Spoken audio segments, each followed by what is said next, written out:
सर्वांना एक विनंती आहे की दर्शन बंद ठेवायचंय आणि कीर्तनासाठी सर्वांनी बसून घ्यायचंय। कीर्तन झाल्याशिवाय कोणालाही दर्शन मिळणार नाही। सर्वांनी शांत भजन बसून घ्यायचंय आणि हरी कीर्तनाचा लाभ घ्यायचा।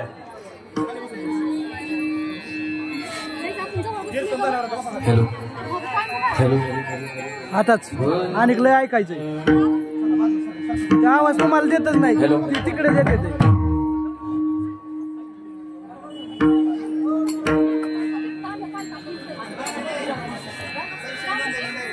दर्शन बंद